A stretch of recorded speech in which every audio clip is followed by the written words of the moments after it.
Sveiki, atvykom į Švenčionis. Ne? Va, Švenčionys, taip. Man Švenčionys ir Širvintos. Ogi švenčionėlį parašytas ženklas švenčionys. Ai, taip.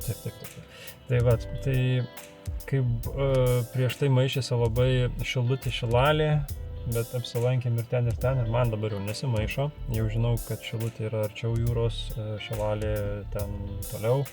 Šilalė didesnė? Ta Šilutė didesnė?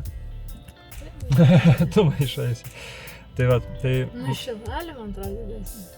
Tikrai. Šilutė yra arčiau, kur sakiau, kad mini Klaipėda atrodo, atsimeni? Man atrodo, niekad gyvenime. Nu, va. Nebus taip, kad nesimaišys. Tai va, tai čionais dabar man maišosi Švenčionys ir Širvintos labai. Širvintose buvom. O man tai nesimaišo. Nu, tai tau gerai. Dėl Pinskavio nes. Tai jo, tai Pinskavio netai žinau, bet ar jinai Švenčionių ar Širvintų. Nu gerai. Žodžiu, atvažiavom į Švenčionis ir nežinau, ar tik po Švenčionis šiandien vaikščiosim, ar dar ir į Švenčionėlius užvažiuosim, nes jie labai arti. Ir dar į Pabradę? Pabradę tai gal ne šiandien. Bet Švenčionys ir Švenčionėliai labai arti ir panašus pavadinimai. Atrodo, kad vienas kito mažesnė kopija iš pavadinimo. Tai, nu, pažiūrėsim. Ir šiaip važiavus į Švenčionis, tai man toks neįprastas miestas pasirodė tuom, kad įvažiuoji nuo Vilniaus pusės čia ir įvažiuoji į kaimą Cirkliškės. Ir tada net nesijaučia tos ribos, kada jau Švenčionys tampa. Tik tais, kad ženklas stovi, tai ten matyt gatvė tiesiog skiria ir net nejautė. Tai atrodo, susilieja dvi gyvenvietės tokios ir du skirtingi pavadinimai, nors realiai galėtų būti vienas didelis miestas, nu, nedidelis, bet vientisas miestas Švenčionys. Tai va, tai atvažiavom prie Maksimos standartiškai. Pasistatė mašiną ir dabar eisim tyrinėti. Žiūrėsim, kas čia įdomaus, kas čia gero. Labai daug nesidomėjom, ką čia galima rasti. Lankytinų vietų gal ir nelabai yra daug, bet architektūra pasirodė graži per Street View pasižiūrėjus. Nu tai va, gal čia didžiausias. Ten dvaras yra daug.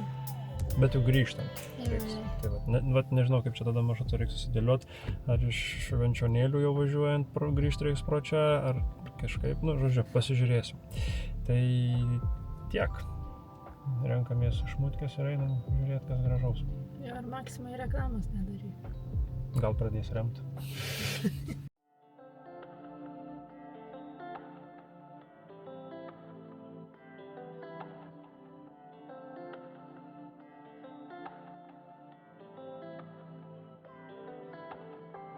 Vienas iš pirmųjų tokių įdomesnių objektų, kuriuos pamatėm, tai buvo cerkvė stačiatikių. Ir jinai man tokia panaši kaip Kalvarijų gatvė prie Kalvarijų turgaus, kur netoli. Bet ten kitokia spalva, tokia smėliava, čia melsvas su balta. Ir daug didingesnė.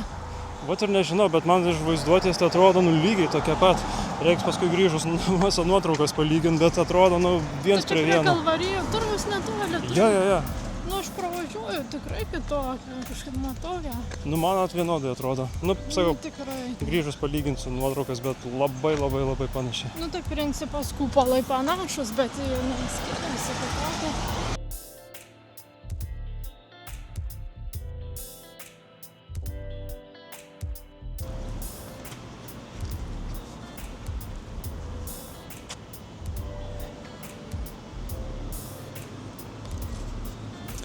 Parke fontanas, bet vaizdas tai netoks, kad norėtųsi vandenį išbandyti.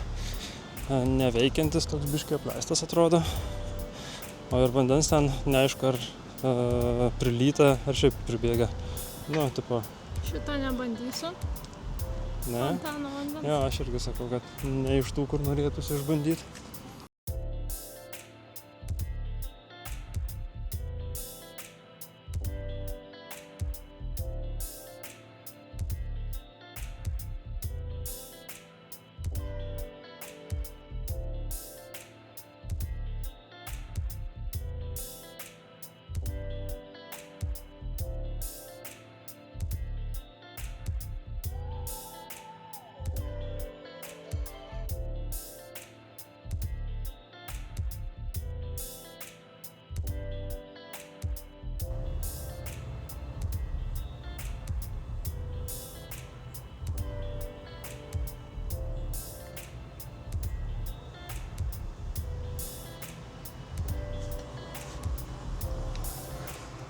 Bažnyčia uždaryta, tai tik snapą iki biškį galima.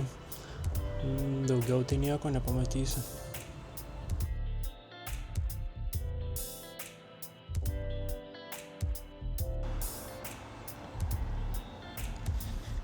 Priėjom tokį įdomesnį pastatą, atrodo tai kaip dvarelis kažkoks iš toliau, bet neparašyta nieko jo pavadinimo. Nu, žiūrim, aišku, Google Mapsuose, tai ten nieko nerodo, bet iš kitos pusės, tai toks kaip jau, nežinau, biškį parenovuotas, nu nerenovuotas, bet perstatytas tarsi kažkaip, visai jau to grožio nelikę kaip iš fasado, nu iš priekio. Tai toks įdomus. Nu, šalia gaisrinė medinukė. Irgi sena, irgi įdomi atrodo.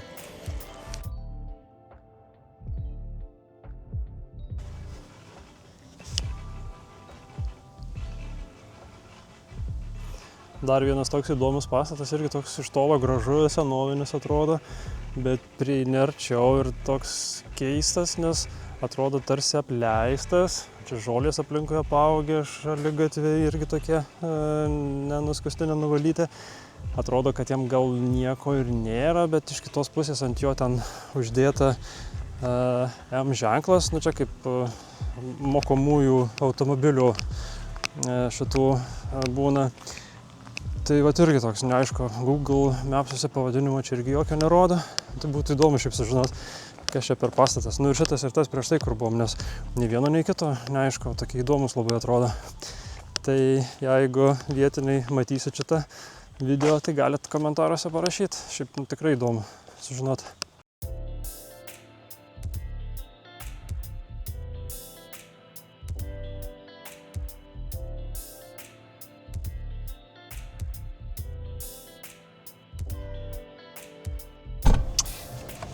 Atvažiavus čia prie parkingo šito Maximos, tai rašo, kad nemokamai stovėt galima 2 valandas. Aišku, čia šlagbaumų nėra, nieks neskenuoja, netikrina, tai matyti ir kiek nori čia gali stovėti, nu bet mes čia pavaikščiojom valandą ir panašu, kad daugiau mažiau čia viską ir apvaikščiojom. Nebent dar būtų galima grįžti iki to Tai mes ir grįšime į Protenukus. Ne, tai dabar dar iš Švenčionėlius važiuosim, tai čia į dešinę iš karto reikia sukti. O nenori gal ten važiuoti iki dvaro, labai norėčiau. Tai tada grįždami gal ten pabandysim užsukti. Na gerai. Nu, čia grįšim ir tada užsuksim. Tai va, tai nebent dar ten pavaikščiot, bet po pačias Širvintas vaikščiant... Širvintas? Švenčionis. Ja. Po pačias Švenčionis vaikščiant, tai yra įdomių pastatų, tokių senovinių, kurių neaišku kokie, bet ir, nu čia kalbu apie tos 2 neaišku, kur sakiau, kad įdomus ir Google Mapsuose nepažymėti, kas ten jie per pastatai. Bet šiaip tokių senovinių irgi yra tokių, kur, nu nežinau, ten senų tokių ten 90, gal ten pradžios, 900-ųjų pradžios ar kažkas, nu kur taip atrodo. Tai įdomu. Net nesitikėjau, kad tokių yra, nes kažkaip Širvintos galvoju, Švenčionys atrodė toks mažas visai miestelis, neįžymus gal taip labai, nu, nesidomintiems žmonėms kažkuo. Tai vat maloniai nustebino, kad yra tokių įdomių pastatų ir visai faina pasivaikščioti, tik tais nedidelis, tai vat valandos pavaikščiojimo ir užteko. Jo, gražus, bet man atrodo, jo vietomis neišnaudota, bet manau, čia finansavimo klausimas ir panašiai. Tie patys pastatai, nu, aš manau, vis tiek reikia ir investuoto, ten nieko nėra, ten matėm nedaug tokių parduotuvėlių lyg apleistų, nu, manau, kad neišsilaiko. Nu, man taip atrodo. Gražu, nu, bet tiesiog yra mažesnių miestelių problema. Tai va, tada važiuojam šlapiasios, jo, karšta. Aš matau, kad varva tau, ne? Taip. Tai dabar... Nutrokšči dar? Ne, nenutrokšči. Tai dabar važiuojam iki Švenčionėlių ir tada... Jau blogai pasakiau. Ne, gerai, bet atrodo, kad tu verki. Ne, viskas tuoj. Tuoj šitą užsivesiu kondicionierius ir bus gerai. Aš negaliu tave žiūrėti, man silpna darosi. Tai taip, važiuojam, pasižiūrėsim, kas ten įdomaus ir tada dar pažiūrėsim, kas čia per dvaras ir čia dar berods Levandų laukas. Tai dar tą gal pasižiūrėsim. Nu tai va, dar žodžiu, šiek tiek pakeliausim šiandien.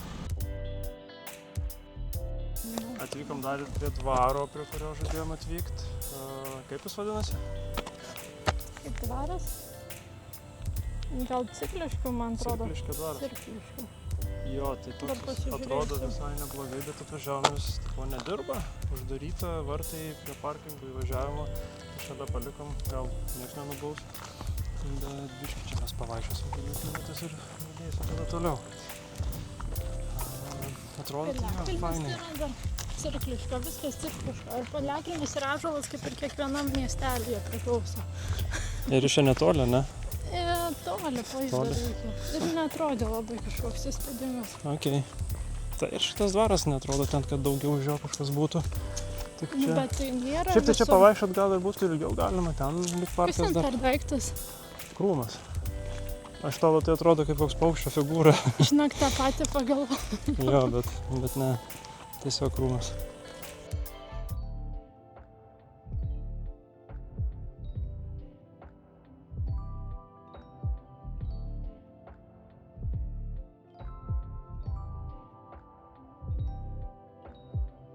Čia prie šito dvaro tai dar įsikūręs yra profesinio rengimo centras, tai galiu pasakyti gražiausiai Švenčionių vietoj, čia įsikūręs jau labai mandrai. Ne, Švenčionys jau. Cirkliška. Ai, nu Cirkliškės, nu bet vis tiek, čia tokia labai graži vieta. Dvaras, dvaro kiemas čia toks ir dar tvenkinys, tai irgi taip jau atrodo labai fainai mokintis čia.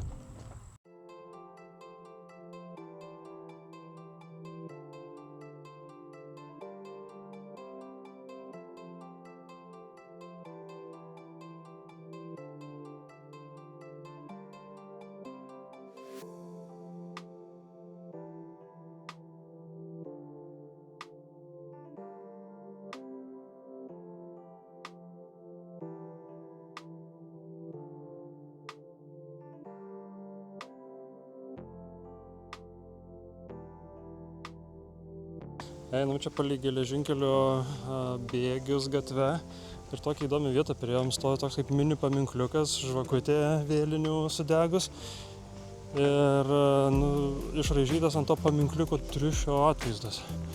Ir čia taip biškį nesupratome, čia prikolas kažkoks ar ne, ar čia rimtai. Įprastai tai būna, jei koks užsimuša žmogus. Jo, tai iš tolo taip ir atrodė, kad ten kažkokiam žuvisiam tarsi žmogui atminimas, o čia triušis nupieštas ir nieko neparašyta. Labai keistai atrodo. Jo, žemėlapį nieko nepažymėti. Nesįdomu.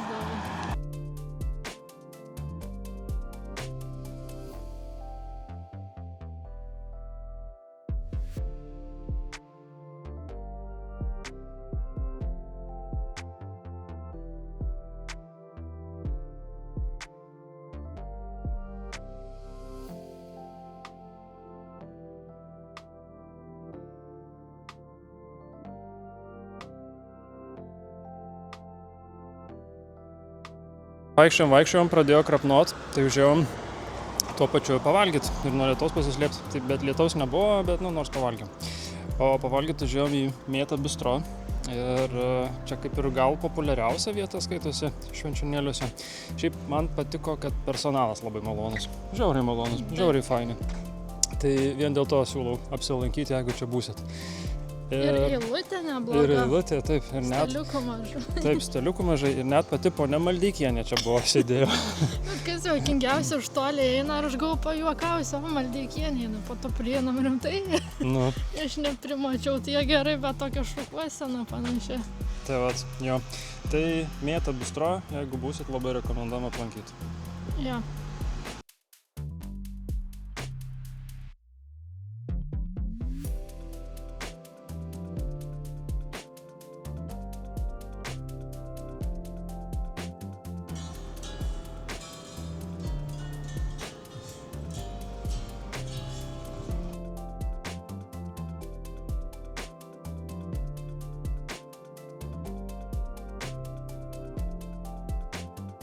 Atėjom prie Švenčionėlių bažnyčios ir tokia neįprasta gan bažnyčia pasirodė. Iš vienos pusės neįprasta tom, kad jinai kaip statyta, tai plytos skiriasi spalva, tarsi dviem etapais statyta, bet ir skaičiau lyg Wikipedijoje čia apie ją, kad buvo pradžioj ten pradėta statyti, o paskui ten jau po karo pabaigta. Tai gal dėl to skirtingos plytos gavosi ir taip labai ryškiai matosi. Kitas dalykas, ko čia neįprasta, kad šventoriaus vartai užrakinti ir į vidų įeiti negalima. Tai vat, su šito dar neteko niekur susidurti. Vienas dalykas, kad į bažnyčią gali būti negalima eiti, nes užrakinta, bet čia tiesiog net šventoriaus vartai užrakinti. Nu, tai tiesiog į kiemą, gal ne visi žino. Terminas aš ir nežinau, kad šventorius ten vadinas kiemas aplink. Tai tiesiog į kiemą negalima eiti. Tai va, labai keista.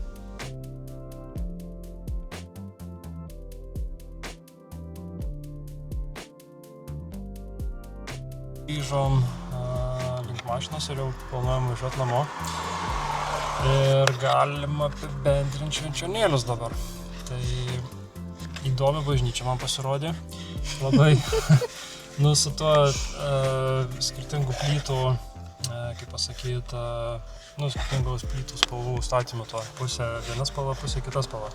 Dar einant pro, jau nuo bažnyčios vietinės gyventojas užklausiau, kodėl tokia skirtinga spalva, tai sakė, kad nežino. Matyt, nėra čia kažkokių legendų apie tai. Tai sakė, čia reikėtų domėtis, kunigo klausti. Tai va, tai tikrosios priežasties ir nesužinojom. Man atrodo labai nesigirdės, aš dar judinu. Tai girdėsis, aš manau, vis tiek pagarsinsiu. Tai va, šiaip pats miestas tai toks neįprastas labai, nes labai daug šitų vienbučių gyvenamųjų namų, daugiabučių tokių aš net ir nemačiau važiuodamas. Prie Norfos tik ten, kur norėjom stoti. Pačioj pradžioj. Nu, man tai šito, aš tai jau daugiabučių tikrai nepasigendu, tai tas gal sakyčiau pliusas yra. Tai va, to šiaip ir apleistų jau tokių pastatų visai nemažai yra. Yra. Toks, atrodo, jau praranda savo gyvybingumą. Patiko man šitą, kur rekomendavau užeiti pavalgyti Mėta bistro, nes ten, tai kaip, sakykime, lygis kaip miesto. Vilniuj galėtum tokį užeiti rast. Ta prasme, net ne mieste net nebendrauja taip maloniai. Ne, aš iš tos pusės, kaip, sakykime, kaip, moderniau žmonės tokie atviri, linksmi, tokie malonūs, iš tos pusės, iš tos gerosios pusės, sakau, pasijunti kaip mieste. Ir tas labai patiko, nes, tokia gal vienintelė vieta, mes, aišku, ne per daug, kur buvom daugiau užėję, nors ir tokie babinė tokie atrodė, kur praėjom prie stoties, ten irgi buvo jaunų žmonių sustoję, ten su vaikais, irgi. Jo, tai tokių vietų yra, tai tas fainai, bet šiaip tai, sakau, toks jau labai,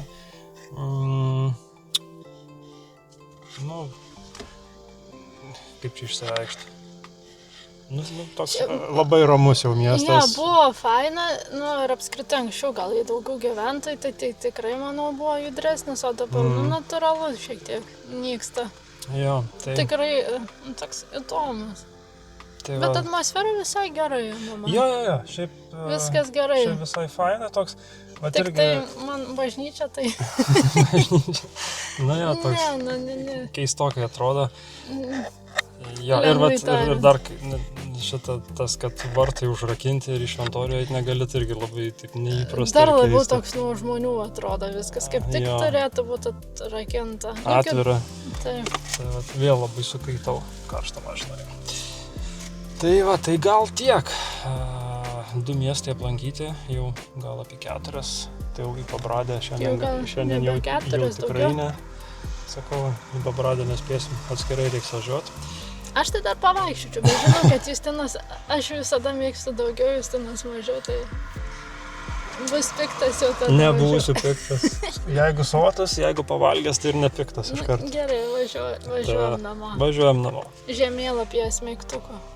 Taip, dar susmeigsim smeigtukus ir jau tada tikrai bus viskas.